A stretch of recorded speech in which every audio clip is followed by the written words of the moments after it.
I asked Ibogaine to take me to the scariest place I can think of, and it was death. And I said, show me death, and what does death feel like? And as I laid there, my soul just shot out of my body and went into the sky and went into the universe. And I just became, my spirit, my soul became everything all at once.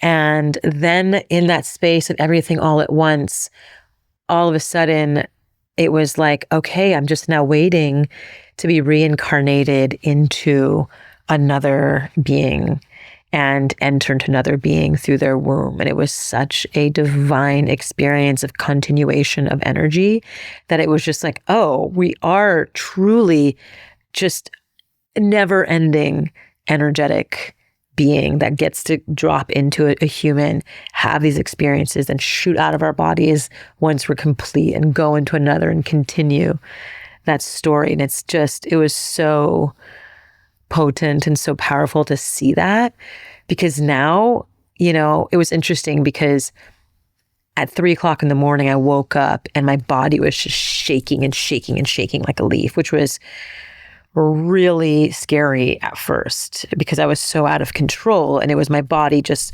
continuing to move all this trauma out of my body that's been stuck there. So I've just been shaking and shaking. And in those shakes, I surrendered, and I was like, if this is a moment that I'm going to die, which there wasn't even coming close, but energetically it was so scary that I was like, what if I'm one out of the million who dies in this experience?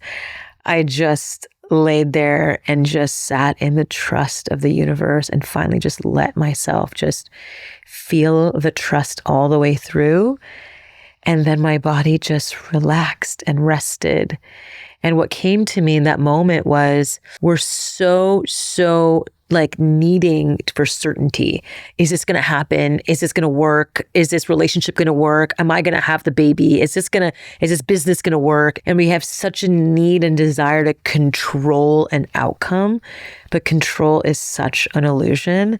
And what I learned is that it's all about how do we feel and find the trust and faith in the universe inside of uncertainty, because nothing is certain except for death. Like actually nothing is certain except for death. And so for us to look for certainty and use things like control and domination and power as means to self-protect, that's all an illusion. And move fast and speed. And I'm so guilty as charged for that. But instead, just find the trust and faith in the sea of uncertainty. And that was such a divine lesson for me. It's just trust and faith and trust and faith and trust and faith and surrender and let go and allow for the divinity to move me into the next best move and the next best thing that I'm directed to do. But it's not something that I'm controlling. It's actually something that has moved me into the next part of this journey. So that was so, so powerful for me. Another thing that came up for me in this Ibogaine journey that was so, so powerful was the concept of business. Business is just a made up concept. Business actually the etymology of business is busyness. And actually it's like the act of being in anxiety, busy. That's literally what a business etymology is, which is wild.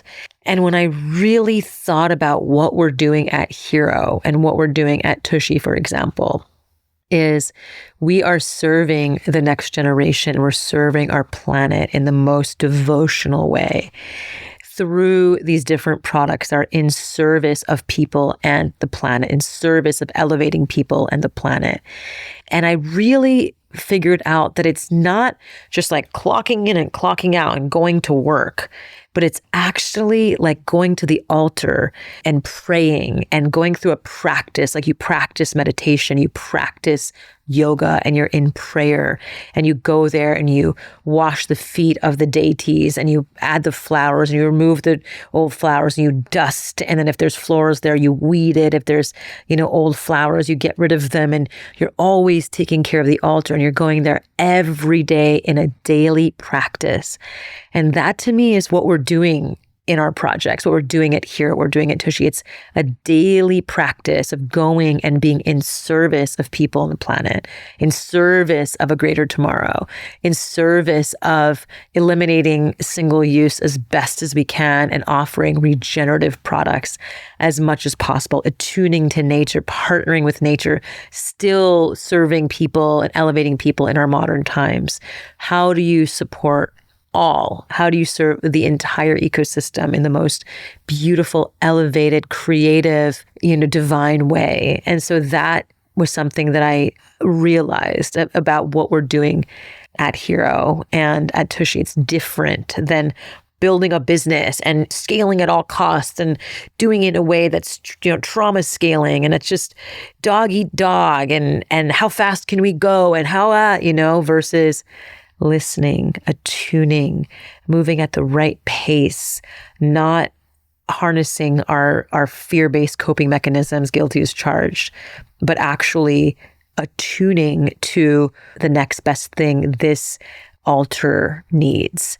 And so that was such a powerful learning for me. One clear thing that I learned about Ibogaine is that people say, oh, this person did Ibogaine and they healed their opioid addiction. No, they didn't heal their opioid addiction through the Ibogaine. They healed the underlying trauma that was asking them to take opioids as a coping mechanism. So if you solve the underlying trauma, you solve the coping mechanism. And so for me, while it wasn't drugs or alcohol, my coping mechanism was, like I said, harshness. It was, being angry. It was moving really fast. It was not stopping for a breath. It was just busyfying myself so that I don't have time to actually sit and integrate all the things that happened in my life. And so what I learned is the power of slowing down. And it doesn't mean that you're not productive. Actually, meditation is productivity. Slowing down at times is productivity. It's like move slow to move fast is true. Like nature, do you see it moving faster than it's meant to? No, it's moving at its perfect pace in season. It's moving at the right relationship with the rest of the ecosystem. And if we can learn that and not override the natural flow of the ecosystem and our nervous system, things will move better and likely even more efficiently. And, I've been so bought into the old paradigm of work harder, override faster, and it's still something that I'm rewiring in my nervous system to how do you work more efficiently in truth, move slower to move quickly? How do I get organized? How to remove the clutter? How do I spend more time in silence, listening to myself, asking deeper questions? I just missed that, And it was so funny for me is like the one thing that ayahuasca told me and taught me and shared with me in my journeys, which was a felt experience, my Ibogaine journey, was move slowly and you get to meet the moment. Because when you move too quickly, you miss the moment. You could just, that's the coping mechanism. But when you move slowly, you get to meet the moment. And I learned that in the deepest way with this Ibogaine journey because I'm not able to override myself anymore. Like I tried, to move quickly yesterday just to see, couldn't do it. And I'm so proud of myself that I couldn't do it because it's not that I couldn't do it, but I didn't push myself past my own boundaries to do it in order to prove something to a made up system that is only imprisoned people in this paradigm of more, faster, that's actually creates burnout and pain long term. So I am on this journey of soft power. I have so much to learn. I'm still integrating so much from this Ibogaine journey. I cannot begin to express my gratitude for this plant. I cannot begin to express how proud I am of myself for going into this and doing this and just allowing myself to see clearly and to see where the traumas came from, how they lived in my body,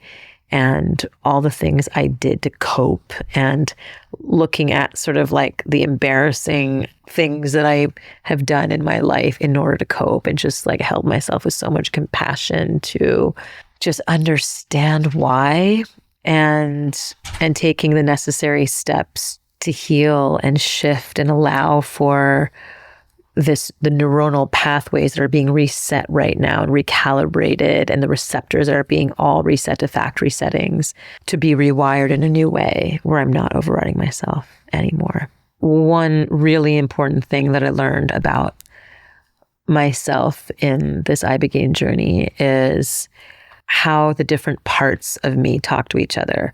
So while one part of me is open and receptive and wants to learn and grow, another part of me is self-protective and wants to protect and is vigilant to make sure. And so how do we talk to all the different parts of ourselves in a way that supports all those parts and listens to all those parts?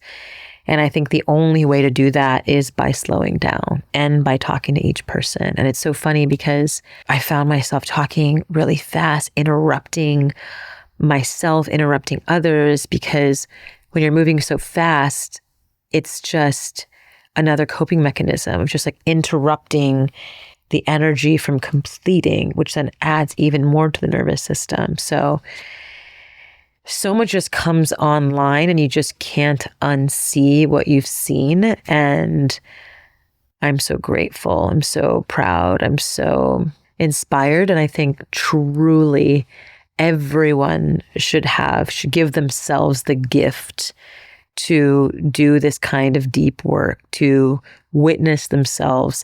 It's gentle showing of the traumas. It's like opening files. It's not like, it's not like that kind of an experience. It's a gentle, like, whoa, interesting, and like integrating, closing. And it's happening so fast and there's nothing to do. It's just allowing the medicine to work inside your body. There's nothing to do. And I think for a lot of us who do a lot, it's like surrendering is even harder than doing. If just allowing and letting and just being is so much harder than doing. And that's something that I'm deep in the practice of just like allowing and just receiving and being okay with not doing anything. It's like, oh, productivity is power. It's just like actually in this moment, receptivity is power.